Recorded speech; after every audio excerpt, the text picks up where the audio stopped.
Hey there, internet wanderer. What part of this weird spinning rock are you watching from? Hobbit Village? Neon Megacity? Reveal your base of operations in the comments. And don't be shy. Unleash this video upon your people. Let the madness begin. The morning carried a hard metallic chill, the kind that cut straight through bone, when I found myself standing before what was left of the mansion, a black husk of what had once been grandeur.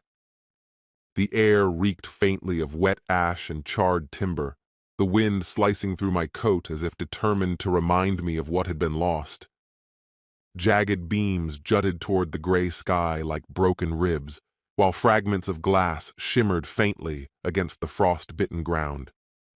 Ash floated lazily with the first snow of winter, spinning down in soiled spirals, blanketing the wreckage in a mournful shroud. I stared at the ruins, and for the first time, I understood with a brutal sort of clarity. This destruction wasn't just the houses. It was mine too. Once, not so long ago, these walls had been immaculate, untouchable. I had believed my life was the same, a marriage I trusted, a family I cherished, a future I thought unshakable. But now, both had been gutted from within, consumed by a fire I hadn't seen coming. I nudged a charred plank with my boot and watched it collapse into blackened dust. So much for happy endings. For a while I simply stood there, letting the cold sting my face, letting the silence press down like weight. I couldn't stop thinking about the flames, not just these, but the ones that had torn through my own life. If you'd told me a year ago that I'd be standing here, hardened, alone, burning for some kind of justice, I would have laughed. A year ago, I was just an ordinary plumber with a wife who loved me, and a little boy who ran to greet me at the door.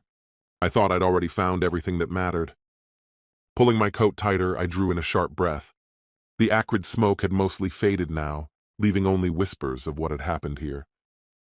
The silence that hung over the ruins was the silence after a storm, that eerie calm when the world hasn't yet decided what comes next. Looking at the sagging timbers, at what had once been unimaginable wealth, one truth struck me harder than the cold ever could. Sometimes, everything has to be destroyed before you can start over. A small, bitter part of me felt satisfaction. The man who'd owned this house had lost everything, just as I once had. But there was something else too, buried deep. Not quite forgiveness, but a fragile sense of balance. In these ashes, there was a rough kind of justice. I turned away. The crunch of glass and charred debris under my boots was loud in the stillness. I didn't look back. I didn't have to. I'd seen enough. It was time to leave the wreckage behind and walk toward whatever came next. My name is Derek Olson. A year ago, I had a wife I adored and a life I thought nothing could shake. Now I'm a single father, and that burned-out mansion behind me is all that remains of the events that nearly destroyed me. If you're willing to listen, I'll tell you how an ordinary blue-collar man like me outsmarted a millionaire, and the woman I once loved. I'll tell you how I burned down my old life and rose from the ashes. A year earlier, everything was different. I was 35, working as a plumber in the small town of Silver Lakes. My days were spent crawling under sinks and repairing busted pipes, always racing home at night to the family waiting for me. We weren't wealthy, not even close. But Marissa, my wife, and I had carved out a modest, happy life together. Our home was a weathered two-bedroom on Sycamore Street, its white picket fence peeling from years of neglect, a project I kept swearing I'd fix. Out front, a tire swing hung from an old tree, a favorite perch for our 6-year-old son, Ryan. Ryan was fearless, bright-eyed, and far too young to face the battle life had thrown at him. That spring, we learned he had leukemia. The diagnosis shattered us, but it also welded us together. The months that followed blurred into endless hospital corridors, sterile rooms, tests, and rounds of chemotherapy. Medical bills piled up faster than I could work them off, and I was already grinding through double shifts, patching pipes by day and taking side jobs on weekends. Marissa quit her part-time florist job the day we got the news. She wanted to be with Ryan for every treatment, every step of the fight. I still remember that day, Marissa trembling in my arms in the hospital parking lot, both of us crying, swearing to each other, and to Ryan, that we would do whatever it took. I promised I'd work myself into the ground if that's what it required. For a while, I thought we were unbreakable. Sure, the stress was suffocating. Days blurred into nights, and exhaustion settled into my bones like permanent weight. Marissa was incredible with Ryan, though I could see the toll it took on her, too. We had this quiet ritual. Every night, after Ryan had finally drifted off, sometimes still hooked to IVs, sometimes bandaged from another procedure, we'd collapse together on the couch. Sometimes we talked, sometimes we didn't need to. Just sitting side by side, hands entwined, was enough to draw strength for another day. On the hardest nights, I'd catch her wiping away tears, thinking I didn't notice. I'd pull her close and whisper, "We're in this together." If you'd asked me then, I would have sworn, without a doubt, that nothing could shake us. I knew plenty of couples who hadn't survived this kind of strain. The hospital social workers even warned us about it. But I believed we were different. I was determined to be the husband and father they needed, no matter the cost. And for a time, I thought we were proving everyone wrong. But by midsummer, I started noticing the first fractures. Small things at first, easy to dismiss. Marissa was suddenly glued to her phone. Before, she'd leave it lying around the house, sometimes forgetting where she'd set it down. Now it never left her side, clutched in her hand, tucked in her pocket. And when I walked into the room, she'd tilt the screen away, as though shielding something from me. I kept telling myself not to pry too much. She deserved her own space, and for all I knew, those quiet phone calls were nothing more than her venting to a sister or confiding in a friend about everything life had thrown at us. Then came the errands. At first, they seemed harmless, just occasional trips into the city. Once a week, maybe less, she'd drop Ryan off with my sister after a hospital visit and mention she had a bit of shopping to do. When I offered to help, either to run the errands for her or just drive her into town so she wouldn't be alone, her reaction caught me off guard. "You can't keep missing work every time I need to grab a few things," she said with this half-laugh that never touched her eyes. "Besides, it's just boring girl stuff. You wouldn't care." She dismissed my concern so easily that I let it slide. And truthfully, part of me was glad she was taking some time for herself. Marissa spent nearly every waking hour either worrying about Ryan or fighting with bills. If she wanted a day to breathe, to shop, to meet a friend, she'd more than earned it. But even then, something about it didn't sit right. The first time she came home from one of those trips, I caught a strange scent clinging to her clothes. Not her usual jasmine spray, the same soft fragrance I'd associated with her since we first started dating. This was richer, heavier, the kind of perfume you catch walking through the luxury counters in an upscale department store. I mentioned it casually, and she startled for half a second before laughing it off. "Oh, I stopped by that big mall downtown," she said. "They were spraying all the new perfumes. I probably smell like a dozen different testers." It was plausible, sure. I even felt a little stupid for noticing. But after that, little details kept catching my eye. The clothes, for one. We were stretched so thin financially it felt like living in a vice, yet suddenly there were things I didn't recognize. A sleek blue cocktail dress tucked in the back of her closet. A pair of expensive-looking heels tucked neatly under the bed, still in their box. When I asked about them, she had answers ready. The dress? Borrowed from Andrea, her college friend, because Andrea couldn't attend some work event. The shoes? "Oh, those? I've had them forever. You just never noticed," she said, tossing in a wink that somehow felt rehearsed. I didn't challenge her, but deep down that tiny knot of doubt started to tighten. The biggest change, though, wasn't the clothes or perfume. It was the money. And not in a bad way, at least not at first. Late August, I came home to find Marissa sitting at the kitchen table, tears in her eyes but smiling. In her hands was one of those dreaded hospital bills. Except instead of the crushing 4-digit total I expected, the bottom line read, "Paid in full, zero balance." "It's covered, Derek," she whispered, voice shaking. "The last chemo round, they paid for it." I just stood there stunned. We were drowning in debt, months behind on everything. My first thought was some miracle of accounting, a hospital error, maybe a charity program we hadn't heard of. But taped to the invoice was a small yellow slip from billing. "Paid in full by private contribution. Happy holidays. Private contribution? From who? We didn't have wealthy family. Our parents had already given everything they could months earlier. The local fundraisers had helped at first, but nothing on this scale, nothing anonymous. We sat there at the table in silence, the envelope between us like a lifeline. My knees gave out, and I dropped into the chair opposite her, overwhelmed with relief. I had been planning to call the hospital later that week to beg, again, for another extension, another payment plan, anything to buy us time. But now, nothing owed. Gone. Tears blurred my vision. I reached for Marissa's hand. "Do you know who did this?" I asked quietly. She shook her head too fast. "No idea," she murmured, trembling. "Maybe one of those charities we applied to?" It was possible. We'd filled out dozens of forms, desperate for any scrap of help. "Whoever it is," I whispered, squeezing her hand. "They're a blessing." For the first time in months, we felt like we could breathe. That night, we cracked open a cheap bottle of $2 Chuck, raised our glasses to the nameless Samaritan, and danced barefoot in the living room to an old Frank Sinatra record. Ryan slept curled up on the couch while we swayed in the dim light, holding each other close, daring to hope that maybe, just maybe, things would finally turn around. If I had known the true cost of that gift, I never would have celebrated so freely.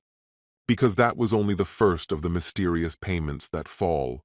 2 more times after that I found bills, big ones, quietly erased. A new medication insurance had refused to cover, for instance. Without warning, the pharmacy called to let us know the balance had been cleared. The orthopedic bed we'd been frantically trying to rent for Ryan, the exact model the doctor insisted he needed, was suddenly paid in full for 3 entire months. They said someone had stepped in anonymously. And it didn't stop there. It kept happening. Every time, the same pattern unfolded. A letter in the mail, a surprise phone call, some unexpected message delivering impossibly good news. I'd stand frozen, disbelief rattling through me, while Marissa gasped in perfect pitch. That gasp, paired with a smile so controlled it almost looked practiced. Back then, I pushed the unease aside. I told myself I was overthinking, ungrateful, maybe even paranoid. Why dissect a blessing when you're desperate for one? But there was something in her eyes during those moments. Not relief, not gratitude, something sharper, pride. And that quiet twisting in my gut, the one I tried to ignore, never truly left me. By the time October crept in, those whispers in the back of my mind were louder. But what did I have? Fragments, coincidences, instincts I couldn't pin down. I'm not an investigator. I fix what's obvious. A pipe leaking behind a wall, a faucet spitting rust, a toilet refusing to flush. If it reeks, I tear the drywall open until I find the crack. But with Marissa, with us, I couldn't find the crack, so I convinced myself it wasn't there. The ring changed everything. It was late October, a Saturday morning so cold the windows glittered with frost, even though the sunlight kept fighting through. I remember because I'd promised Ryan we'd take him to the pumpkin patch later, assuming his checkup went smoothly. Marissa had already left early, driving him to the hospital. I stayed behind, finally catching up on overdue chores, starting with the upstairs bathroom faucet that wouldn't stop dripping. Ryan had slept in our bed the night before and had an accident, too much fluid from his IV. I stripped the sheets, bundled them up, and tossed them into the washer. Humming to myself, I went back to straighten the mattress. That's when I noticed it. The mattress was crooked on the box spring, shoved out of place from the chaos of the night. Muttering, I decided to fix it right then. When I lifted it, I heard it. A faint scrape, like metal sliding against fabric. I froze, then reached down to feel around. My fingers closed over something cold and weighty. For a second, I assumed it was one of my tools. A stray washer, maybe a coupling nut from the pipe I'd fixed under the sink the night before. I'd been exhausted, careless with cleanup. Wouldn't have been the first time hardware turned up where it didn't belong. But when I opened my hand, it wasn't plumbing. It was a ring. Not an ordinary one. A thick gold band, heavy, ornate, set with a deep green stone that burned in the weak morning light. I stared at it for a long moment, unable to process what I was seeing. A man's ring. Substantial, expensive. The emerald, if that's what it was, had to be at least 2 carats, maybe more. The craftsmanship was deliberate. Tiny leaves etched along the band, weaving together like vines. Inside, there was an inscription. I squinted toward the window. 2 initials, a date, Ars Zoit, September 18, this year, a Tuesday. Nothing about that date stood out, nothing memorable. And I didn't know anyone with those initials. But I knew beyond doubt I had never seen this ring before. My stomach iced over. It wasn't mine. It wasn't Ryan's. It didn't belong to any friend or family member. We never let anyone into our bedroom, not with Ryan's medical setup taking over half the space. And even if we had, who in our lives could afford something like this? The gold was pristine, untarnished, either brand new or obsessively cared for, worth a fortune. I lowered the mattress back down and sat heavily on the edge of the bed, turning the ring over and over in my shaking hands. I wanted, desperately, to believe there was an innocent explanation. I told myself there had to be. But somewhere deep down, I already knew the truth. Nobody just wakes up to find expensive jewelry stashed under their mattress without some kind of story behind it, right? At first I wondered if it could be Marissa's. But that didn't track. Her style had always been simple, restrained. For our 5th anniversary, I'd given her a delicate pearl necklace. She saved it for special events, always pairing it with nothing more than her plain wedding band. This ring was nothing like that, especially since it wasn't even her size. It was meant for a man. Could she have bought it for me? The idea sent an odd jolt through me, a spark of excitement I couldn't quite explain. Was this her way of surprising me? An extravagant gift, maybe. A way of thanking me for standing beside her through everything. But that hope collapsed almost immediately. We didn't have the money for anything like this, not even close. Even if Marissa had been secretly saving, I would have noticed. And she would never hide something under a mattress. And then there were the initials, RS. They weren't mine. A darker thought slithered into my head, one I hated myself for even considering. Could Marissa have stolen it? Ridiculous. Absolutely ridiculous. Marissa was one of the most honest people I'd ever known, or so I'd always believed. I remembered when Ryan was little. He'd once slipped a pack of gum into his pocket at the grocery store, and Marissa had driven all the way back just to return it. That's who she was. And yet here I stood, holding a ring that looked like it belonged to some CEO, wondering how on earth it had ended up in our bed. The longer I stared at it, the fewer explanations made sense. Only one possibility kept clawing its way to the front of my mind, no matter how much I tried to push it away. The ring had to belong to another man, and the only reason it would be hidden in our mattress was if that man had been in our bed. I felt my chest seize up, breath locking in my throat. A cold wave washed over me. Marissa? Cheating on me? No, that wasn't possible. It couldn't be. Sure, life had been rough lately. Ryan's illness, the endless stress, the sleepless nights. But Marissa and I weren't disconnected. We still kissed goodbye every morning. We still curled up together at night. Things weren't what they'd once been, but when we did make love, it felt tender, real, comforting. At least it felt that way to me. I shot up from the bed, pacing in tight circles. The ring bit into my palm as I clenched it, like squeezing it hard enough might force the truth out. Think straight, I ordered myself, even though my heart hammered so loudly it drowned out reason. There had to be another explanation. Could it belong to one of the nurses? Impossible. They'd never even stepped foot in our bedroom. A friend visiting, maybe? But hardly anyone came by anymore. We'd kept to ourselves ever since Ryan got sick.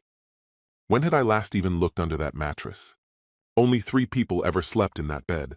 Marissa, me, and sometimes our 6-year-old when nightmares woke him up. The thought of anyone else lying there, someone I knew, or worse, a stranger, made bile rise in my throat. Rage and nausea collided in my gut so hard I had to grip the dresser just to keep myself upright. Breathe. Answers first, accusations later. I studied the ring again. RS, initials of the man, or 2 names, Rebecca and Simon, something like that. Was it a wedding band? An anniversary ring? Inside, an engraving, September 18th. That date wasn't far off. Recently bought, recently given. A dozen scenarios ran through my mind, none of them comforting. One thing was clear, I couldn't just pretend I hadn't found it. I had to ask Marissa. I slipped the ring into my jeans pocket, hand trembling, and walked out of the bedroom. My heartbeat thudded so hard it felt like it shook my ribs. Laundry could wait. The pumpkin patch could wait. Everything could wait until I got answers. I practiced what I'd say, trying to sound calm, rational. But when Marissa finally came home around noon, Ryan bounding beside her, still glowing from what I'd later learn was a good doctor's appointment, every word I'd prepared vanished. I was in the kitchen, pretending to fix the leaky faucet just to keep myself occupied, when the door opened. Ryan darted in first, grinning from ear to ear. "Daddy, no more pokes today," he yelled, throwing his little arms around my waist. I knelt, hugging him tightly and kissing the crown of his head. "That's amazing, buddy," I whispered, forcing a smile. "I'm so proud of you." My chest ached. He had no idea about the storm brewing inside me. Marissa followed a moment later, a paper bag of sandwiches in her hands. "I grabbed lunch," she said brightly. Her face was lit up, relief, joy, because our son was finally having a good day. And for just a second, looking at her like that, guilt stabbed through me. What if I was about to accuse her of something unforgivable? What kind of man does that, especially after a doctor's visit that finally brought good news? But then I felt the ring's weight pressing against my thigh in my pocket. And I hardened myself. "I could eat an entire fridge right now," I muttered, forcing an easy tone I didn't feel. Ryan squirmed out of my arms the second I let go, sprinting toward the living room, no doubt making a beeline for his superhero figurines. I took the grocery bag from her, set it on the counter, and turned to face her. My hands stayed buried in my pockets, fingertips circling the ring hidden there like a secret too heavy to hold. "How was the checkup?" I asked, aiming for casual, starting small. "Good," she replied, leaning on the counter with a lightness in her voice that didn't sound forced. "Counts are stable. No fever. They didn't have to keep him overnight." "And you heard him. No needles this time. Just the standard blood draw. He's ecstatic." Relief brightened her features as she spoke. For a moment, she looked like the embodiment of devotion, a mother radiating joy over the tiniest reprieve for her child. My chest tightened with guilt for even entertaining doubt about her. That's really good, Marissa," I said, my voice softer than I intended. I stepped closer, studying every detail of her face, the freckles dusting her nose, the fine lines I'd memorized years ago. This was the woman I'd fallen for at 22, the one who'd stood by me through chaos, through exhaustion, through everything. The mother of my son. For a heartbeat, I almost let it go, almost buried the ring back in my pocket and acted like I'd never found it. But the metal bit into my palm, grounding me, and the words slipped out before I could stop them. "While you were gone, I did some tidying up," I said carefully. "Fresh sheets, usual stuff." She laughed, light and teasing. "Look at you, domestic hero. Should I leave you home alone more often?" But there, the flicker in her eyes. Not amusement. Unease. A flash so subtle most people wouldn't notice. But I knew her too well to miss it. Why would she look uneasy about me cleaning? "Yeah, well, you know me," I replied, voice level. "Thing is, I found something. Under the mattress." I didn't blink. Watched every micro-expression. At first, confusion. Then realization, draining the color from her face so fast I thought she might faint. Her hand gripped the counter for balance. "What? What are you talking about? What did you find?" I pulled the ring from my pocket, holding it up between us. Sunlight from the kitchen window caught the green and gold. "This," I said quietly. Marissa went still, gaze fixed on the ring. Whatever calm she had shattered instantly. Her lips parted, no words, no excuses, only a shallow gasp. She didn't reach for it, just stared, cornered and silent. The pause dragged on. My voice broke it, measured and heavy. "I found this under our mattress. Want to explain how it ended up there?" Her mouth moved, but nothing came out. Panic flickered across her face before she forced out a breathy whisper. I don't know. Maybe it slipped out of something. Maybe it's yours?" The weak tremor in her voice only fed my anger. Mine? My voice hardened. Marissa, do you honestly think I wouldn't remember a ring like this? And why would I stash it under... She winced. I don't know, Derek. I don't know where it came from or why it's there. Her words tumbled out fast, too fast. Every note rang false. She'd never been good at lying. I stepped in, closing the space between us, holding the ring inches from her face like evidence at trial. I'm only asking once, I said, my tone sharp and cold. What's this ring? And why was it in our bed? Tears glossed her eyes. She turned her head, blinking hard. Her fingers drifted toward her necklace, that tell I'd learned to read years ago. Please, she murmured, voice trembling, eyes flicking toward the living room where Ryan played, blissfully oblivious. Not here. He'll hear. A stalling move, but not entirely wrong. Bedroom. Now, I said, low and firm. She wiped her cheeks, nodded mutely, and walked past me down the hall. I followed, close behind. I pulled the door closed behind us with careful slowness, leaving it cracked just enough that we could hear if Ryan's footsteps echoed down the hallway. When I turned around, Marissa stood rigid by the wall, arms locked tight across her chest, shoulders curling inward as if to shield herself from what was coming. She looked so breakable in that moment, still breathtaking, still herself in ways I couldn't unsee. But I wasn't reaching for comfort. I needed answers. I forced a steady breath into my lungs, willing my heartbeat to quiet. We have to talk, I said. My voice came out low and unfamiliar, stripped of anything soft. Her eyes darted toward the ring in my clenched fist. Her throat bobbed with a swallow. Okay, Derek, I'll tell you everything. Just, please, try to understand. That crack in her plea told me everything I'd feared, the confirmation I never wanted. It felt like the floor shifted under me, like gravity itself had betrayed me. The worst thing I'd imagined was about to be said aloud. Marissa lowered herself onto the edge of the bed, the very same spot where I'd sat hours ago when the pieces had first clicked into place. I stayed standing, looming without meaning to, unable to force myself into stillness.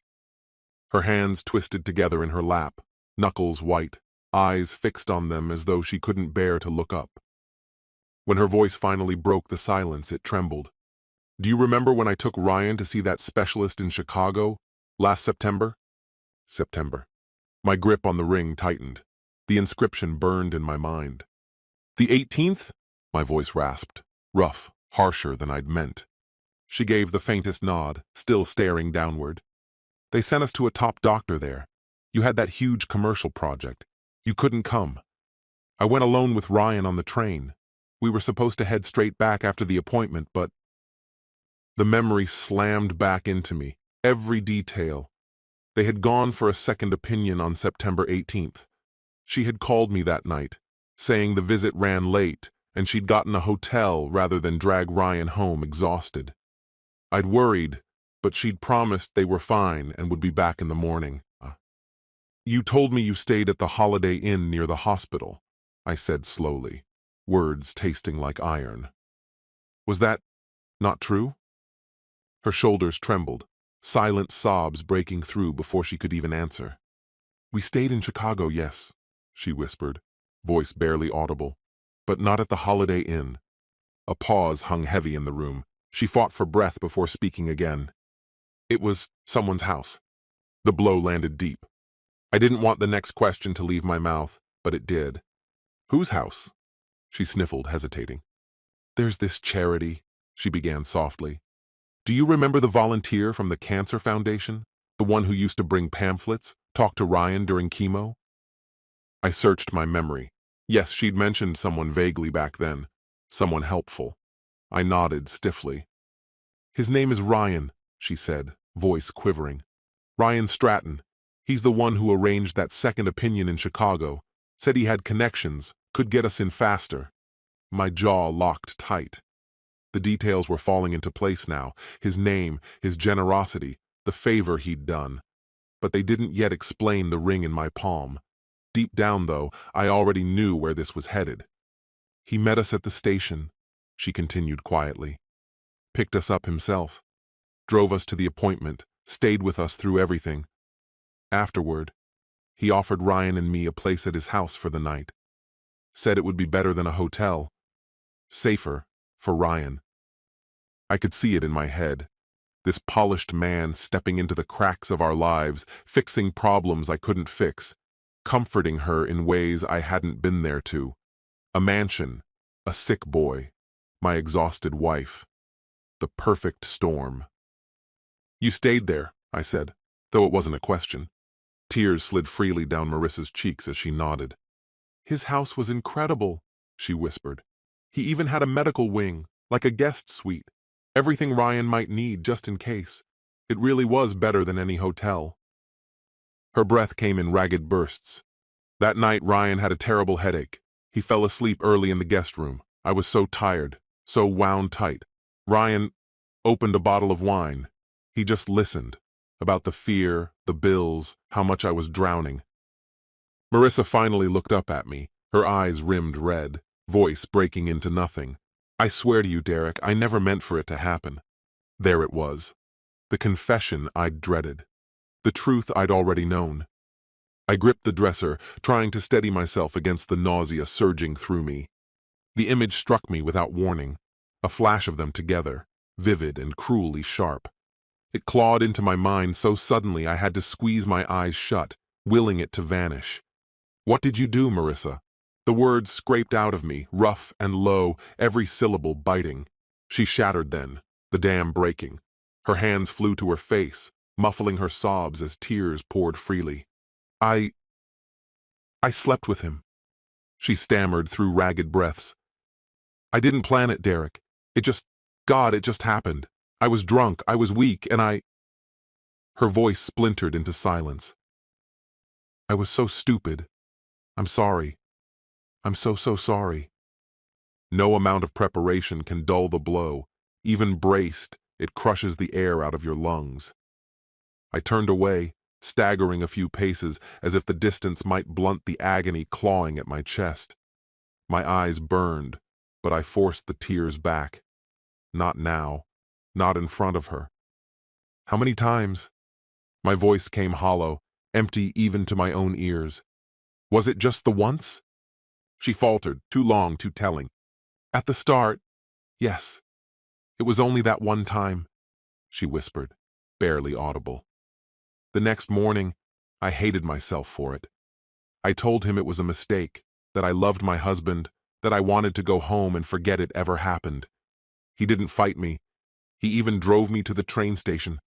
I thought that was it. I thought it was over. My head snapped toward her, but it wasn't. Marissa's face crumpled. She shook her head in defeat. I tried to put it behind me, Derek. I swear I did. But after we came home, he kept finding ways to reach out, checking on Ryan, asking about treatments, offering help. He knew everything we were going through, and he said he wanted to help with the bills. At first I told myself it was harmless, just about Ryan. He's the one who connected us with that charity that covered the hospital costs. He paid for the medications himself, even bought the hospital bed. In the beginning, I didn't give him anything back. He said he did it because he cared, because he could, because he hated seeing a family suffer. A bitter sound escaped me, half a laugh, half a snarl. So he plays the savior and you buy it? Marissa, nobody throws tens of thousands of dollars at someone for free. Shame washed over her, but behind it, a flicker of defiance.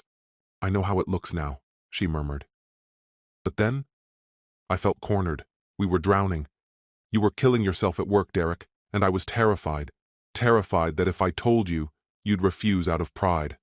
Or worse, explode. You're damn right I would have refused, I spat, the rage curling tight around every word. My voice stayed low, careful not to wake our son in the next room, but my fists clenched until my wedding band carved into my skin. So instead, you gave yourself to him? That's what you're saying? Marissa folded in on herself, sobbing harder. I didn't see it that way, she choked out. I kept telling myself it was just kindness, that after that one mistake, it was over, that it was purely about Ryan. For a while, it really was. coffee to sign papers, quick stops at his office to pick up a check. I drew the line. Every time I felt guilty, I reminded myself, this is saving Ryan's life. I stayed silent. The silence roared louder than any scream. Her words tumbled on, frantic, desperate to be heard. By October, he asked me to dinner, to talk about setting up a fund for Ryan's future treatments. He took me somewhere extravagant, the kind of place I hadn't been in years. I knew I shouldn't go, but I was exhausted, Derek. We'd been living off hospital food and clearance coupons. For one night, I wanted to feel normal. The wine kept coming. He was charming. He made me feel beautiful again, not just a tired mom or a nurse stretched too thin. She swallowed hard, tears streaking her cheeks. After dinner, it happened again. We went back to his penthouse. I swore it would never repeat, but the next week it did, and the week after that. A strangled noise tore from my throat before I could stop it, a low, broken groan. My fist pressed hard against my mouth, trying to smother the sound. My wife, my first love, the mother of my child. And she had been with another man, not once, not twice, but over and over, while I worked myself into the ground, while I prayed in sterile hospital waiting rooms for our son to live. The weight of it crushed me. Marissa lurched to her feet and stepped toward me. Instinctively, I pulled back, but her trembling hand still reached out, brushing my arm with the faintest touch. "Please, Derek," she whispered. She used a name I hadn't heard from her lips in years. "Please, Derek, listen to me. I didn't do it because I stopped loving you." Her voice shook, every syllable clinging desperately to the air. I thought I was doing the right thing. For Ryan. For us. For our family. I know how twisted it sounds now, but back then, I convinced myself it was the only way. If I kept him happy, he'd keep helping us, and somehow we'd get through it. Her gaze flicked toward the closed door, the only barrier between us and our son. I was going to stop as soon as Ryan went into remission. Once he was safe, once he was stable, I swear on my life, Derek. I yanked my arm from her grip as if her touch scalded me. Just the thought of her hands on me made my skin crawl.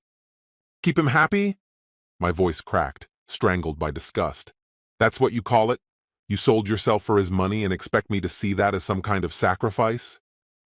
Her face contorted, raw with anguish.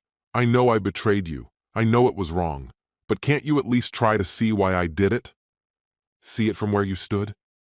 My words cut sharper now, each one laced with venom. "Derek, our son was dying. We had nothing left, no savings, no options. The house was drowning in debt. Every day I woke up terrified Ryan wouldn't survive.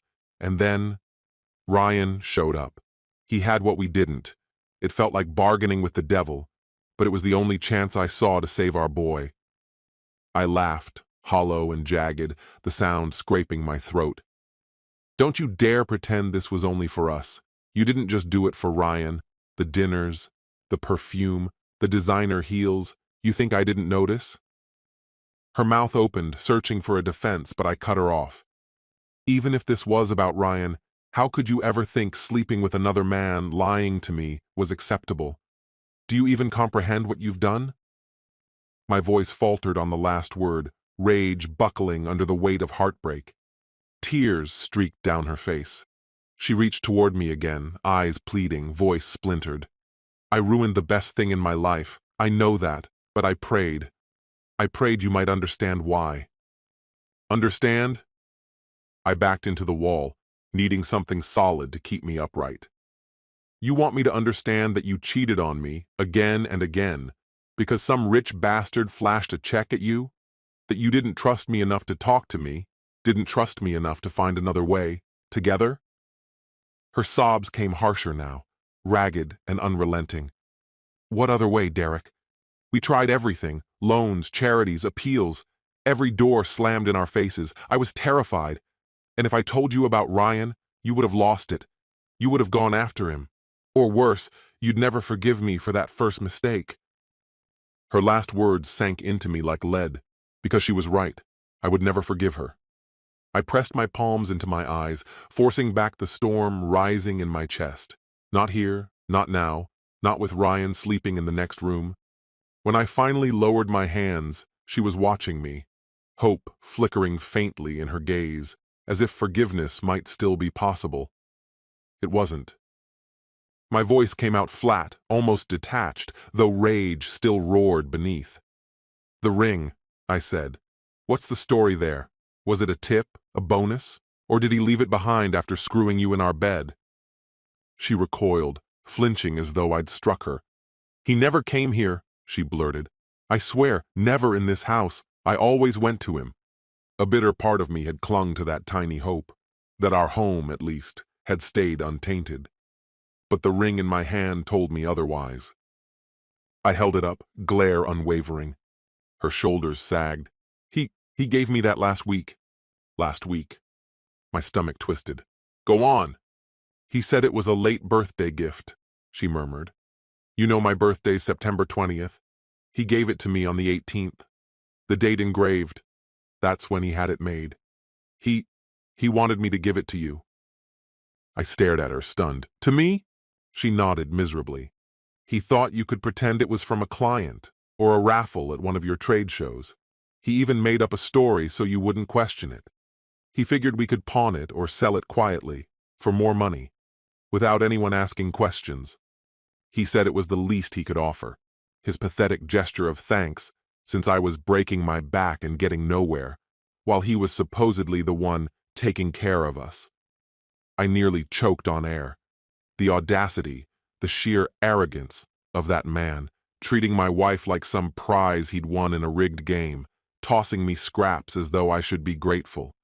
Fury, unlike anything I'd ever felt, ripped through me, tangled with a humiliation so raw it made my skin burn. I stared down at the emerald ring in my palm. It felt poisonous now, corrosive. "So why didn't you just hand it over to me then?" My voice was low, razor sharp. "Not that I'd have swallowed some fairy tale about an emerald magically appearing," I added. "But clearly, you decided against whatever it was he wanted." Her shoulders slumped and her head dropped. "I couldn't do it," she whispered. "The guilt was suffocating me, hiding the money, sneaking around. I couldn't breathe. And when he gave me that ring to bring home..." Her voice cracked. That's when I realized how far I'd fallen. She swallowed hard, trembling. "I shoved it under the mattress the same day. I couldn't even stand to look at it. And right then I knew. I was done. I was going to end it. All of it. I was going to tell him it was over and we'd figure things out ourselves." I studied her face, searching. Was this confession real, or just another desperate attempt to salvage what she'd destroyed?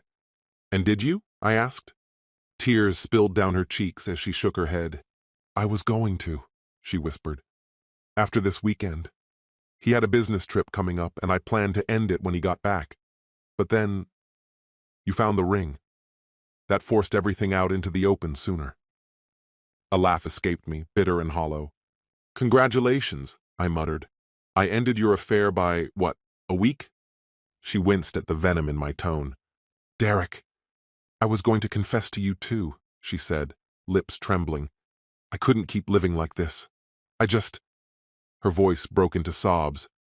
"I was terrified. I didn't want you to hate me. I didn't want you to take Ryan and disappear." "I will always be Ryan's father," I said flatly. "But you and me?" The words died in my throat. I couldn't bring myself to finish them. She folded into herself, rocking slightly on the edge of the bed, sobs racking her body. "I love you, Derek," she cried out, voice ragged. "I never stopped. I know I don't deserve forgiveness, but if there's even the slightest chance we can get past this, I'll spend the rest of my life trying to make it right. Counseling, anything, whatever it takes." "Stop!" I cut her off with a raised hand. My voice was shredded but firm. She bit her lip so hard I saw blood bloom. Silence fell. Inside me, the blistering pain solidified into something cold and absolute. I already knew what I had to do, even if the thought of it made me sick. "One last question," I said quietly, "and I need the truth." Her swollen, red-rimmed eyes lifted to meet mine. "Do you have feelings for him?" I asked. "If Ryan weren't sick, if I weren't here, would you want to be with him?" Horror flickered across her face. "No," she said, shaking her head violently. God, no, he means nothing to me, Derek, I swear it. It was always you. Everything I did, twisted as it got, was for us, to save what we had. What we had, past tense. Because whatever that was and it didn't exist anymore. It was broken beyond repair. I nodded slowly. All right. I felt disturbingly calm, numb even, as if my body had shut off the part of me that should be screaming. Maybe that's what shock does. I turned toward the bedroom door and opened it. From the living room came the faint sound of Ryan's laughter, some cartoon on the battered old TV keeping him entertained. Thank God for that. Behind me, Marissa hovered uncertainly, wiping her tear-streaked face with trembling hands. What now?" she asked in a tiny voice. I looked at her. The woman I'd once loved without doubt, trusted without hesitation. And standing there, I didn't see my wife anymore. I saw a stranger, a desperate, reckless stranger who had torn our family apart. But she was also Ryan's mother, and because of that, she'd always be tied to my life, for better or worse. I couldn't explode. I couldn't collapse. I had to think of him. What now? I didn't know, but I knew this much. I couldn't pretend this was fine. Now, I said, voice like ice, you're going to wash your face and act normal, for Ryan's sake. We're taking him to the pumpkin patch, like we promised, and you will not say a word about this. You will not upset him. Do you understand?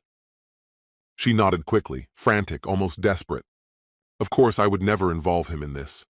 I'll decide what to do next, I told her, keeping my voice calm even though chaos churned in my chest.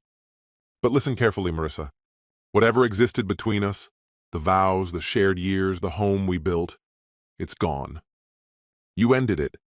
She sagged against the doorway, as though the frame itself was the only thing stopping her from collapsing. Muffled sobs shuddered through her hand pressed hard against her mouth to hold them back. I felt nothing. No pity, no outrage, just an empty space where love had once lived. Maybe later that emptiness would haunt me. Maybe I'd eventually mourn the woman I believed she was. But in this moment, there was nothing left. Something inside me had snapped and there was no fixing it. I pulled the ring from my pocket and shoved it into her hand. Confusion crossed her tear-soaked face. Give it back to the man who bought it, I said, the bitterness rough in my throat. Or pawn it. Use it for Ryan's college fund. I don't care. Just get it away from me. She gripped it tight, as if it scalded her skin. I will, she whispered, voice breaking.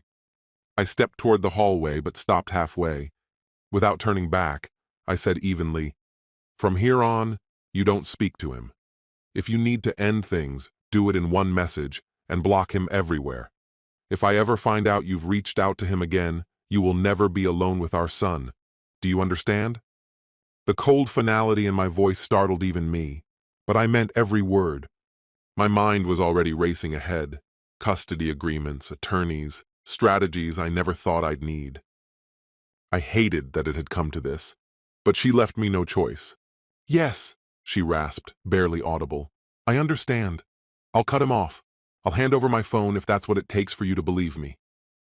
I said nothing. There was nothing worth saying. The bathroom door shut behind her, water running to drown out the sound of her cries. I walked to Ryan's room. He looked up from his pile of blocks, pure innocence glowing in his little grin. Daddy, look, my tower! A crooked tower of colorful blocks leaned dangerously to one side. I sat cross-legged beside him and pulled him into my arms. That's amazing, buddy, I murmured, forcing cheer into my tone. Almost taller than you. He giggled and buried his face in my chest, and I hugged him so tightly it almost hurt. I shut my eyes against the burn of tears. This little boy, my entire world. For him, I had to stay steady, at least until bedtime. I had to pretend everything was fine, even when everything was shattered. And once he was asleep, I could drop the mask. The reckoning would start. Sitting there on the floor with Ryan clinging to me, I made myself a silent promise. Maybe the marriage was beyond saving. Hell, I didn't even want to save it anymore. But I would do everything in my power to protect my son. And if that meant forcing Marissa and her lover to face what they'd done, so be it. Justice, or maybe vengeance, ignited in me, scorching away the sorrow. I wasn't wealthy. I didn't have influence. But I was clever. I was relentless, and I would not stop. Ryan kept babbling about pumpkins and Halloween costumes, blissfully unaware of the wreckage around him. I ran my hand gently through his hair, my gaze drifting toward the window. The scene outside meant nothing. My thoughts were elsewhere, sharpening, hardening. This wasn't the end. It was only the first move in a very different kind of war, and I kept my mask in place, just like I'd promised myself, for the rest of the day. We still went to the pumpkin patch. Marissa and I clapped and cheered as Ryan proudly picked the biggest, roundest pumpkin in the field. We smiled for him, but the smiles were hollow. The tension between us was unbearable. We spoke only when necessary, voices stripped of warmth. More than once I caught her glancing at me, eyes raw and swollen, silently begging for mercy. I gave her none. That night, after carving jack-o'-lanterns and putting an ecstatic but exhausted little boy to bed, I took the couch. The idea of sharing a bed with her, our bed, was unthinkable. She didn't argue. She just brought me a pillow and blanket, lingering as if she wanted to say something, then disappearing under the weight of my glare. Sleep never came. My thoughts spun endlessly, a loop of betrayal and fury I couldn't escape. Every time I closed my eyes, I saw them together. In our house, in his house, anywhere and everywhere.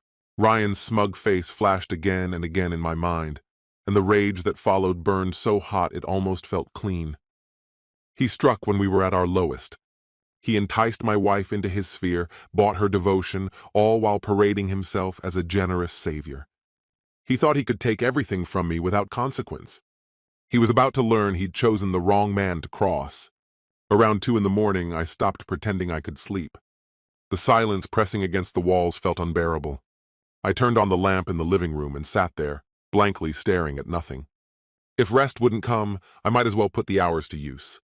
Moving carefully, I retrieved Marissa's handbag from the hook beside the front door. Inside were the 2 things I needed, her phone and the small notebook where she jotted down reminders and appointments. The phone was locked, naturally, but there had been a time when there were no secrets between us. Back then, we'd saved each other's thumbprints for convenience. Apparently, she'd never removed mine. One press and the screen opened. For the next hour, the only sound in the house was the ticking of the clock as I sifted through her digital life like an amateur detective. I began with her text messages. Nothing unusual, no messages from Ryan. No strange numbers, no code names. If she had been messaging him, she'd scrubbed it clean.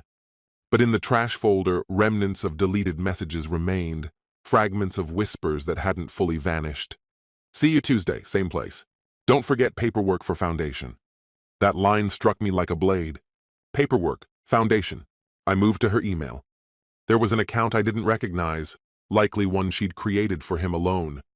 The password auto-filled after a moment, and suddenly I was staring at months of correspondence. Some messages were innocuous, scheduling updates, information about Ryan's treatments, Marissa thanking R for favors with doctors and hospital staff. But scattered among them were notes that turned my stomach. Flirtation masked as gratitude. Hints at nights they'd spent together. One email stopped me cold. Dated 4 weeks ago. M. Glad last night went well for you. It did for me too. Seeing you happy makes all of this worth it. You and Ryan deserve every bit of help I'm giving, so don't feel bad about taking it. Attached is the contract for the consulting role we discussed. Sign it and bring it Thursday, and I'll have my accountant run payments through the Stratton Charitable Foundation. Keeps things neat and quiet. We wouldn't want dear Derek wondering about extra deposits, would we? R. Attached was a PDF. I opened it. An independent contractor agreement. Marissa listed as a community outreach consultant for the Stratton Charitable Foundation. $5,000 a month, plus expenses. Duties so vaguely described they could mean anything. My hands shook as I scrolled through it. This wasn't just hush money. He'd disguised it as legitimate work, laundering it through his own charity. And Marissa, she had signed it. Her signature was neat, printed above her name. I snapped photos with my phone and forwarded the file to a throwaway email account I'd created minutes earlier. Evidence. Piece by piece, I documented every incriminating text, every damning email, every scrap of proof I could find. Digging deeper, I learned more about Ryan Stratton himself, CEO of Stratton Industries, figurehead of the foundation that bore his name. Articles hailed his generosity, donations to hospitals, funding for clinics, his shiny Humanitarian of the Year award from some business bureau. The hypocrisy made me sick. If only the public knew how he really helped families like mine. A creak from the hallway pulled me from my search. I looked up.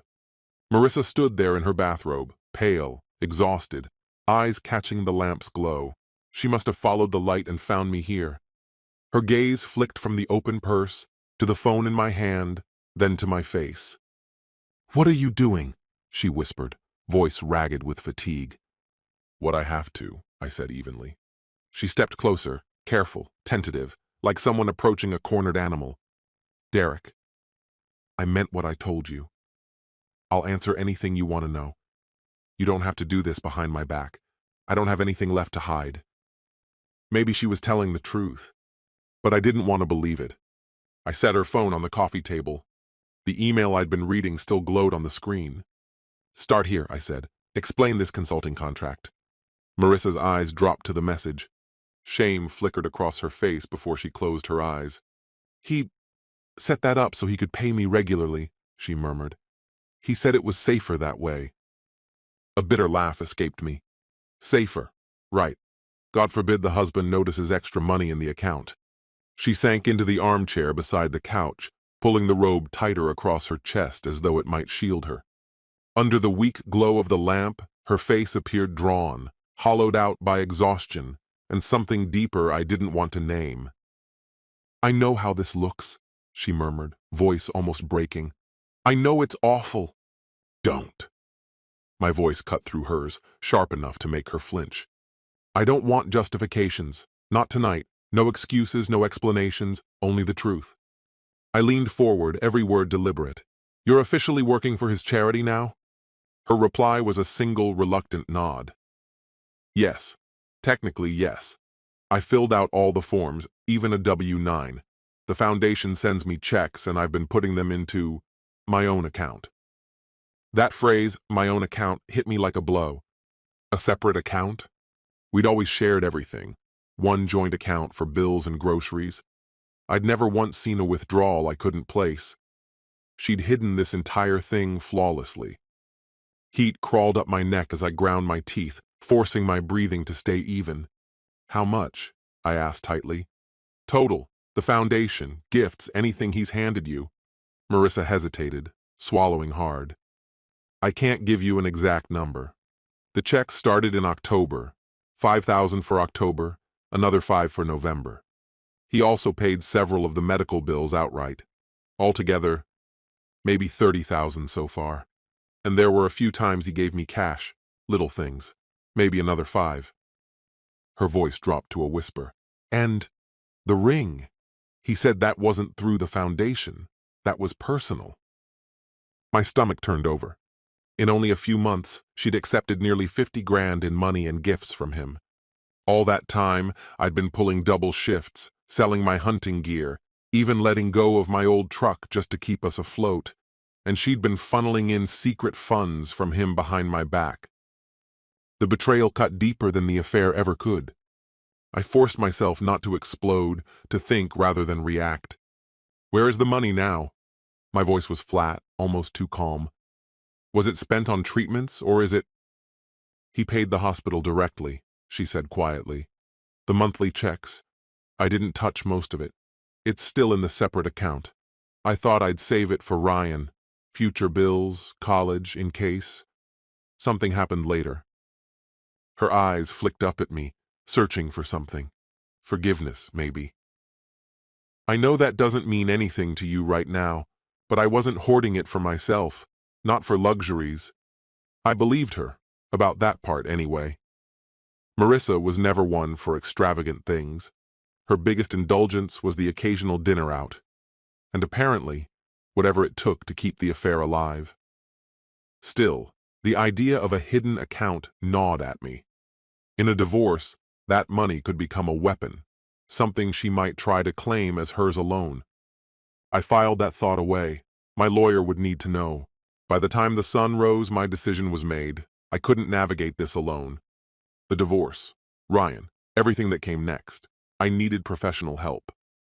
This wasn't a fight I could stumble through blindly, not when every wrong move would give him leverage to crush me with lawsuits, threats, and legal maneuvers. I had to be precise, careful. "I'm calling Miles Harper in the morning," I muttered, half to myself. Marissa's head lifted slightly at the name. Recognition flickered across her face. Miles Harper, the attorney I'd met a year back when I'd fixed a burst pipe in his office at midnight. He'd handed me his card afterward, joking that he owed me one. I'd shoved it in my wallet and forgotten about it, until now. "Miles?" she asked softly. "The lawyer?" "Yeah." My voice was flat. "I'm getting a consultation. We'll start the divorce process, and I need legal advice for dealing with Ryan." The word divorce left my mouth steady, though it split something in my chest. Her lips curved in the faintest, saddest smile. "I'll do whatever you want," she whispered. "I won't fight you. Take whatever you need. Just don't take Ryan away from me." Her voice cracked on his name. I stared at her through the muted light, the broken figure who barely resembled the woman I once loved. Anger battled pity inside me, neither side winning. "I'm not going to punish Ryan for what you did," I said finally. "He needs his mom. But if I ever think being around you, or him, puts him in danger, I'll fight for full custody. No hesitation." Tears welled in her eyes. She nodded quickly, almost desperately. "I understand. I wouldn't let Ryan get anywhere near Ryan now. Whatever existed between them, and between Ryan and me, was finished, cut clean. Last night I wrote an email severing every tie, telling him plainly never to reach out again." That must have caught his attention. "Did he say anything back?" I asked her. Marissa hesitated before answering. "He called earlier while we were out. I didn't pick up. He left a voicemail, said he was worried, wanted to know if I was okay. I didn't respond." I mentally noted to get a copy of that voicemail later. "Good," I said firmly. "No contact at all. If he tries to draw you into a conversation or fish for explanations, don't engage. Better yet, block his number completely." "I will," she answered quickly. "I don't want anything to do with him now. Derek, you might not believe me, but I actually feel lighter. Keeping this secret was destroying me every day." I didn't reply to that. Instead, I asked, "Does he know our address? Has he ever been here or picked you up at the house?"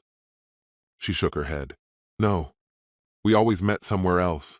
As far as I know, he doesn't know where we live." "Good," I muttered. At least we wouldn't have him showing up unannounced. Silence settled between us, thick, suffocating. I rubbed my eyes, pinched the bridge of my nose, exhausted beyond words. In less than a day, everything had been overturned. My marriage was in ruins, and ahead of me was a fight against a man with more wealth and influence than I could ever match. But I had the truth, and I had fury. Sometimes that's enough. "I'm sorry, Derek," Marissa whispered again. Her hand drifted toward me, fingertips brushing my arm, tentative. I pulled back slightly and muttered, "We've got a long day tomorrow." Her face tightened, but she didn't argue. She stepped quietly down the hallway and closed the bedroom door behind her. I leaned my head back against the couch and drew in a deep breath. Tomorrow would mark the beginning, the first strike in taking my life back and dismantling theirs. Not literally setting it on fire, but close. The anger burning inside me would devour everything they had built on lies. Morning came. I dialed Miles's number, hoping I wasn't calling too early. "Sorry if I'm waking you," I said. "This is urgent." "Derek, hey," he greeted, sounding cheerful, until he caught my tone. His voice shifted instantly. "No problem. I was just heading to work. What's going on?" I stepped out onto the porch for privacy and unloaded everything. Marissa's affair, her lover's financial support, and my intention to divorce and possibly expose him. Miles stayed silent through it all, but I could almost feel his eyebrows climbing higher with each detail. When I finished, he exhaled slowly.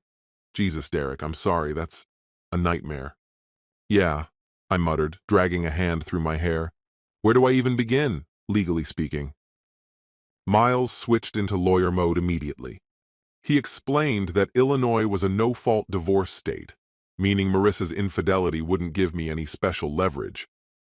Adultery wasn't a crime here, and courts rarely penalized it when dividing assets or deciding custody, unless it had an extreme impact on her character or parenting. I don't want this to drag out, I told him. She's already agreed not to fight me on anything. All I want is primary custody of Ryan and a fair arrangement for him and me. Miles said the cleanest path would be an uncontested divorce, assuming Marissa stayed cooperative. We sketched out rough terms. I'd keep the house. It was jointly owned, but I'd been paying most of the mortgage. I'd continue covering Ryan's expenses, as I always had. Marissa likely wouldn't ask for spousal support, given everything. Still, Miles advised putting everything in writing, her waiving any claim to support or additional assets, so nothing could come back to haunt me later. I also asked about the hidden account Ryan had been funding. Does that count as marital property? What happens with it? He paused to consider. Technically, he said, any money acquired during the marriage is part of the marital estate, so it should be disclosed in the divorce, but if she agrees, you could assign it entirely to her or earmark it for Ryan's care. Another approach is arguing it was always intended for Ryan's benefit. This whole situation offers more leeway than I expected, mostly because it's not exactly a conventional form of income. The idea of calling money earned through sex income nearly made me laugh, but the humor vanished just as quickly. I didn't want $1 of it. Miles, to me that money is toxic. If it can be used toward Ryan's hospital bills or tucked away for his future education, then fine. If not, she can keep it. I refuse to touch it. We can structure it that way, Miles assured me. Now, about Stratton, he went on. From what you've pieced together, he laundered payment for an affair through a charity. Morally, that's bad enough. Legally, it's worse. If it was his own nonprofit, there are strict federal rules. Misusing donor contributions for personal benefit is a massive violation. If this ever surfaces, his perfect public image crumbles, and his career could implode, assuming his board or backers care about ethics. Oh, they'll care, I muttered, recalling every glowing article hailing him as some kind of humanitarian hero. And I plan to make sure everyone learns who he really is. Miles gave a dry, amused chuckle. Remind me never to cross you, Derek. You've been safe ever since you fixed my garbage disposal faster than anyone I've ever met, I shot back, though my voice sobered almost instantly. But I'll need help. I can't let him twist this around and turn me or Ryan into collateral damage. Got it, Miles said with a firm nod I could practically hear over the phone. First priority, protect every piece of evidence you have. You've started that already. Keep going. Second, think ahead. Someone like Stratton? He'll do whatever it takes to shield himself. He might throw hush money at you or hit back with a defamation suit the second you go public. I'm not afraid of threats, I replied. I've got the facts on my side. Facts help, Miles conceded, but lawsuits drain time and cash. Even if you win, he can still bury you in legal headaches. My jaw clenched. So what's your move? Keep this under wraps for now? I'm saying we go strategic, he said. Quiet pressure first. Tip off his foundation's board or federal regulators about possible fraud. That alone might shake him enough to spark fallout without putting you in the public eye. And if he has partners or investors, a discreet leak to them could be explosive. I could feel the idea settling into place. And what about the media? Journalists are a double-edged sword, Miles said carefully. The right story could obliterate him overnight, but it could also drag you and Ryan into the mess. Are you ready for reporters parked outside your house? For tabloid gossip? For Ryan growing up and finding this all online one day? That image hit me hard. The last thing Ryan needed, already fighting for his health, was to have his mother's scandal branded across his childhood. Quiet first, I decided after a pause. If that fails, we go public. Smart, Miles said approvingly. We escalate step by step, and in the meantime, no direct contact with Stratton. Let me or official channels handle everything. I nodded to myself. As satisfying as it would be to confront him face to face, it wouldn't solve anything, not in the long run. By the end of the call, I had a legal checklist in front of me. Submit the divorce paperwork before the week is over. Freeze every joint credit account. mostly to stop her reckless spending, not mine. Compile a full inventory of assets and liabilities. Send Miles every shred of evidence I had on Ryan, which I did immediately. Miles would draft a quiet but devastating letter to the Stratton Charitable Foundation's board. It would detail suspected donor fund abuse by their chairman, attach the damning contractor agreement and emails, and present it anonymously to shield my name. When I walked back into the house, Marissa stood at the stove making scrambled eggs, same as every morning, as if nothing seismic had shifted. But everything had. We spoke only about necessities. I told her calmly that I'd spoken to a lawyer and was moving forward with divorce. She nodded, eyes fixed on the pan, and asked softly if she should hire her own attorney. "That's up to you," I said evenly. "If we agree on terms, one lawyer can draft everything, but you might want someone to review it for you." She gave me a faint smile, polite yet weighted with sorrow. I convinced myself he wouldn't hurt Ryan, or me for that matter. Whatever conditions he laid out, I was prepared to sign my name to them without question. I didn't respond. I drowned my silence in the bitter taste of coffee. Fair, I thought, the words scraping in my head like rusted metal. Nothing about this situation resembled fairness. Still, if it spared Ryan even a fraction of pain, maybe we could find a way to end this without blood on anyone's hands. The next few days blurred into each other, weighed down by constant tension. I moved through them on autopilot, taking Ryan to school whenever his health allowed, hiring home tutors when it didn't, hustling through plumbing jobs to keep us afloat, and coming back at night to exchange only bare minimum words with the woman who was almost my ex-wife. Marissa didn't need me to ask for distance. She carved it herself. She slept in the guest room, and when I wasn't around, she poured herself entirely into Ryan's care. From the outside, to a casual observer, we probably still looked like the Olsen, a functioning family under one roof. Inside, though, the fractures were widening, spreading through every glance, every silence, every half-finished sentence. 5 days after what I'd started calling D-Day, I walked into Miles's office to finalize the divorce papers. Marissa had already gone over them and, true to her word, hadn't contested a single detail. My hand trembled slightly as I signed my name, ending a decade of marriage with one unsteady stroke. I forced myself not to falter. There were bigger fights looming on the horizon. Sure enough, less than a week later, Ryan struck back. His attorney fired off a cease and desist, full of veiled threats, accusations of defamation, and pompous demands for silence. I handed it straight to Miles, who drafted a sharp rebuttal. We had the truth on our side, and we weren't about to bow to intimidation. But I knew Ryan well enough to understand he wouldn't back off quietly. Saturday, nearly noon. Ryan had fallen asleep after a morning spent playing board games. His bursts of energy came and went unpredictably. I was outside, elbows deep in the car engine, changing the oil just to keep my hands and my thoughts occupied. That's when the black BMW rolled into the driveway. I recognized it instantly. I'd seen that same car the Tuesday everything unraveled, back at the Chicago train station, where Ryan had pretended to help and instead walked away with my wife. A chill hit me first. Heat followed fast. The driver's door opened. Ryan Stratton stepped out, calm and polished, like he was arriving for a corporate lunch rather than confronting the man whose life he detonated. Tall, tanned, immaculate in a charcoal suit, even on a weekend, he exuded the confidence of someone used to reshaping the world to suit himself. The sight of him turned my stomach. He stopped at the edge of the driveway. I straightened from under the hood, grease rag in hand. Our eyes locked. Silence stretched taut between us. Up close, I noticed the cracks, dark smudges under his eyes, a tightness in his jaw. "Good. Mr. Olsen," he greeted at last, giving me a slight nod. His voice had that polished Ivy League smoothness, the kind you hear in boardrooms and charity galas. "May I have a moment of your time?" I let the silence linger before answering, voice cool and steady. "Didn't expect to see you here, Mr. Stratton. Must take guts, or stupidity." A faint smile ghosted across his lips. "I understand your anger," he said evenly. "I came to talk, man to man.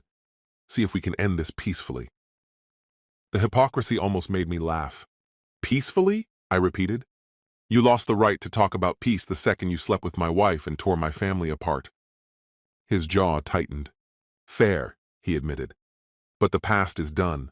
The question now is how we move forward, without causing unnecessary damage, especially to the people we both care about, Marissa and the boy. The mention of Ryan, like he had any right to even speak his name, ignited something white-hot in me. But I swallowed it down. Miles's warning to stay calm rang in my head.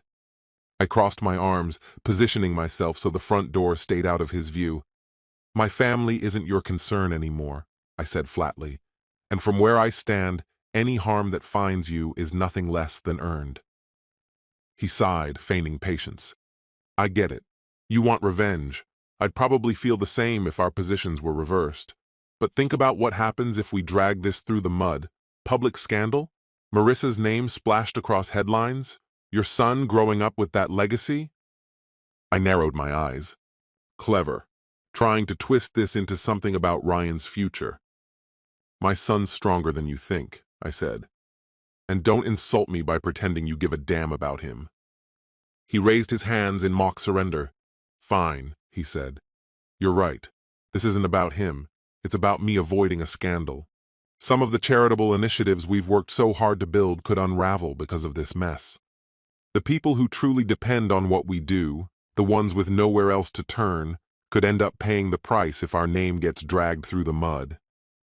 I almost laughed at the audacity of his plea. Pity from him, please. His so-called kindness never stopped him from preying on one of the very families he claimed to be saving. How many others had he done this to? Or were we simply the easiest targets at the time? A flush crept across Ryan's face. Anger, guilt, maybe both. It's not how you're making it sound, he muttered. No? My voice cut like a blade. Then explain it to me. Help me understand. From your perspective, what was it really about? His jaw clenched tight at my tone, but he still answered. I didn't intend to take advantage of her. At first, I honestly wanted to help. She stood out. Real. Different from the women I usually meet. And then, things escalated. Spare me the poetic excuses, I snapped. You offered her a lifeline, and she felt indebted. Maybe she even convinced herself she cared for you, twisted as that is. But don't pretend you didn't know exactly what you were doing. His mouth opened, then closed again. No defense left. His hands fidgeted, smoothing his shirt cuffs in a nervous reflex. Derek, he said finally, dropping the pretense of formality. I crossed a line, getting personally involved with Marissa. I'm not here to defend it. I'm here to fix it, offer genuine financial support for both of you, along with confidentiality. Everyone walks away with what they need. It took everything in me not to deck him right then. You still think throwing money at people makes the damage disappear, don't you? I hissed. The arrogance was staggering. I stepped in closer, voice dropping to a dangerous whisper. You want to know what I need? I need you exposed. I want the world to see exactly who you are. I want to make sure you never get the chance to do this to another struggling woman or family again. He lifted a hand, trying to calm me. I get that you're upset. Upset? I growled, standing just inches from him now. You don't even have a word for what I'm feeling. I had him by a couple of inches in height, and in that moment he seemed to realize I might actually swing. To his credit, or maybe just his stupidity, he didn't retreat. Name your price, he said finally, desperation cracking through his polished composure. Whatever number you want. We'll set up a trust for your son's medical care, his college, anything. Just keep this quiet. I stared at him, fists tight at my sides. For a moment, I pictured knocking him out cold. Another part of me, the exhausted, scared part, weighed what he was offering. Ryan's future secured. No more nights lying awake wondering how I'd pay the next hospital bill. Tempting, if I'm honest. Ryan must have seen the flicker in my eyes because he pressed harder. I mean it. I'll be generous. I care about Marissa and the baby. I never wanted it to go this far. There was something almost sincere in his voice. Or maybe he was just that skilled at faking regret. This doesn't have to end with everyone ruined, he added quietly. I let the silence stretch until it felt unbearable, then finally spoke. You know what I wondered first when I found out? How someone with all your wealth could sink so low? Was it boredom, some savior fantasy, or do you just get off on having power over people? Ryan flushed again. That's not what happened. No? I shot back. Then what did happen? Did you promise her the world? Tell yourself you earned a little fun because you signed a check? His jaw locked. I won't respond to that. I've already made my offer. Talk to your lawyer before you throw it away. I shook my head slowly. You still don't get it. I'm not like you. I can't be bought. And even if I could, there isn't enough money to undo what you did. His breath left him in a sharp exhale. The mask slipped. No patience, no charm left. Think of me however you want, he said flatly. It doesn't change the deal. This is one shot, Derek. If you turn it down and come after me, I'll fight you with everything I have.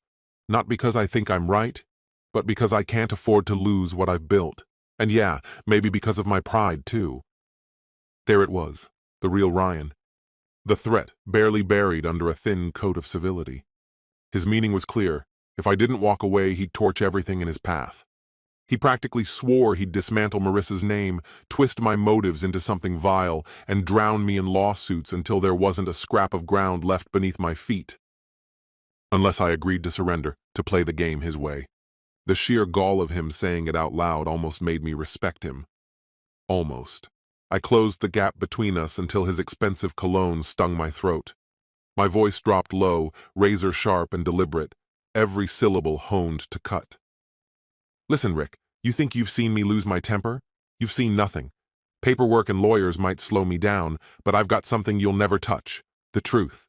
And a spine you couldn't break if you tried. Burn it all if you want. When the flames die out, you'll be the one left standing in the wreckage. A slow, mocking smile pulled at my mouth. And your money?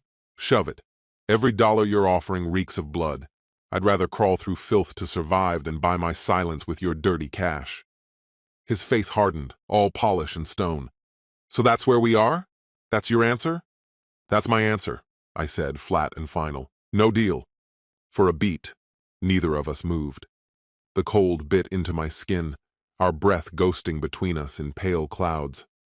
I caught the slightest crack in his composure, the twitch of his jaw, the flare of his nostrils. At last, he gave a stiff nod. Didn't expect better, he muttered. Still disappointing. He stepped back, decision carved into the silence.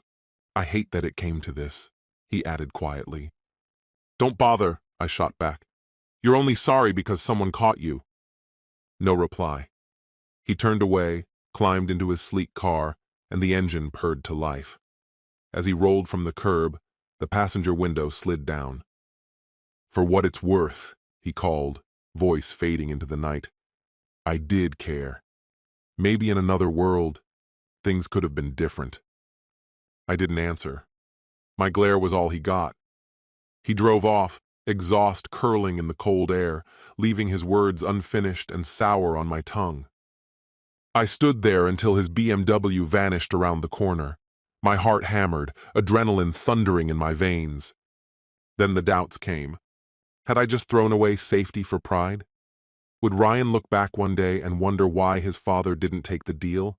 Why I chose the hard road and the chaos that followed? I shut my eyes, drew a long breath, forced the tremor out of my hands. No. Even if I'd taken the offer, I'd never forgive myself. Some things can't be bought. Self-respect tops the list. When I finally stepped inside, Marissa was waiting in the foyer, curtain still swaying where she'd been watching. She'd seen us talking, couldn't have heard a word, but she didn't need to. Her face was pale, almost spectral. What did he say? She whispered. Is he backing off? I brushed past her, nerves still buzzing.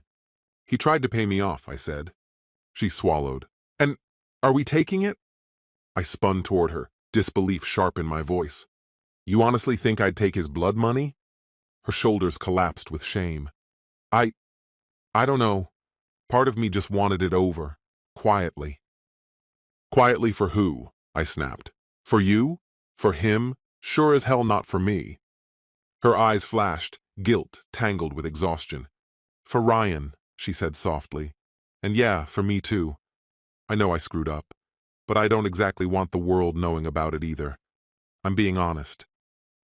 I exhaled through clenched teeth, forcing my temper back. Fighting her now wouldn't help. "It doesn't matter," I said. I told him no. "So brace yourself. It's about to get ugly." Her trembling hands came together. Her voice was barely there. "I'm with you, whatever happens." I didn't reply. Upstairs, the creak of Ryan's bedroom door carried down the hall. He'd probably woken from the raised voices. We swallowed the fight, stitched together some semblance of normal, and spent the rest of the day focusing on our boy. But when night fell and they were asleep, I sat alone at the kitchen table, whiskey glass in hand, staring into the dark. I'd faced the devil and rejected his bargain. There was no undoing that choice. And sure enough, the fallout began. Within 2 weeks, the Foundation's board voted Ryan out of his chairmanship pending an audit. Days later, he resigned from his own company, citing personal reasons, code for everything collapsing around him. My refusal had sparked a chain reaction he couldn't contain. His empire was falling, but I knew better than to think he'd go quietly. Months later, a Stratton Industries warehouse went up in flames. Investigators called it arson, insurance fraud. The trail pointed straight to Ryan. And in one final, disastrous mistake, Marissa had helped him move the cash. They were both summoned to court. Ryan faced accusations of fraud and setting fire to the property. Marissa was charged as his accomplice. The evidence against them was impossible to dispute. In the end, Ryan confessed and received a 5-year prison sentence. Marissa, who had assisted the investigation, was spared incarceration and placed on probation instead. I attended the day of Ryan's sentencing. He stood before the judge, pale and shaking, stripped of the arrogance he used to carry like armor. When the verdict was announced, his eyes sought mine. I returned his look, steady, cold, without the faintest trace of sympathy. He had crafted his own downfall. Sometime later, I encountered Marissa outside the courthouse after one of her probation meetings. She collapsed into tears, apologizing yet again, as she had so many times before. I told her softly that I didn't hate her, that I only wanted to move forward, especially for Ryan's sake. We chose to forgive what we could and focus on raising our son together. Reconciliation was never part of the equation. Too much damage had been done. But as we said our goodbyes that day, sharing a brief, awkward hug, there was a quiet understanding between us. The worst was behind us. From that moment on, everything we did would be for the boy we both loved. Epilogue, 5 years later. A warm summer breeze rustled through the trees as I leaned against the backyard fence, watching a group of kids dash across the freshly cut grass, shrieking in a game of tag. Their laughter blended with the distant jingle of an ice cream truck somewhere down the block. "Mr. Olson?" a small voice called. I glanced down to see my neighbor's little girl tugging at my shirt hem. "Can we turn on the sprinkler?" she asked. I grinned. "Sure thing, sweetheart." Moments later, squeals filled the air as water arched across the yard, and the children ran screaming through it, their hair plastered to their foreheads, their clothes clinging to them in the summer heat. Among them was my son, Ryan. Now 11, he had shot up in height and practically radiated energy. His battle with leukemia felt like a chapter from another lifetime. Today, he was thriving. Ace pitcher on his little league team, lightning fast at math problems, and still as tender-hearted as the little boy I'd once carried through hospital corridors. Not a single day passed without my gratitude for his health. "Looks like the Olson Water Park is open for business," a teasing voice said behind me. I turned and saw Naomi holding a tray of lemonade. Sunlight caught in her brown eyes, turning them almost golden as she winked. Even now, a single glance from her could undo me in the best way. Naomi, my wife. We'd been married for a year, though our bond had been years in the making. She was a pediatric nurse who had cared for Ryan during his treatments, always armed with lollipops and gentle reassurances. After my divorce, We ran into each other at a hospital fundraiser and everything shifted. What started as a friendship slowly blossomed into love. A quiet, natural progression between two people healing from their own scars. She had endured a painful divorce of her own, and together we found a way to start over. If someone had told me 5 years ago that I'd fall in love again, especially with someone tied to that darkest season of my life, I would have laughed in disbelief. But here we were, building something beautiful from the ashes. Naomi had a young daughter from her previous marriage, and Ryan adored her. The two of them treated each other like siblings, and watching them together reminded me daily how life could surprise you in the best possible ways. Setting down the lemonade tray, I slipped an arm around Naomi's waist. "They've completely taken over," I joked, nodding toward the pack of neighborhood kids tearing through the spray. She laughed softly. "Thanks for hosting the end-of-school party." Rising on her toes, she kissed my cheek. "You really are amazing, you know that?" A deep, steady contentment settled inside me. Life was simple, and that simplicity felt like the greatest gift. My small plumbing business was thriving, weekends were full of scenes like this, and my marriage rested on trust, respect, and joy. Out of the corner of my eye, I caught sight of Ryan laughing under the spray, completely drenched. Nearby, seated in a lawn chair with a glass of lemonade, was Marissa. We had come a long way, she and I. After completing her probation, Marissa rebuilt her life. She trained as a social worker, determined to help families in crisis avoid the mistakes she had made. I admired her for that. She now lived in a modest apartment in town, working for a local charity, ironically, one that occasionally partnered with the restructured foundation that once bore Ryan's name. Over time, I learned to forgive her, genuinely forgive her. It helped that she never went back to Ryan, nor pursued anyone else. She often joked she was on a permanent break from romance, choosing instead to focus on her role as a mother and her own hard-earned peace.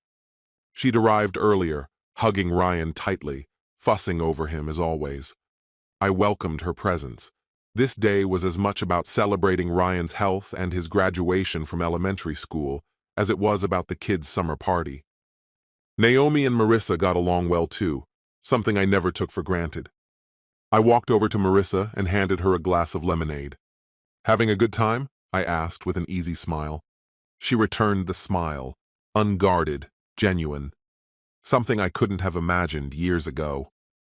There's something magical about seeing children simply exist in their own joy.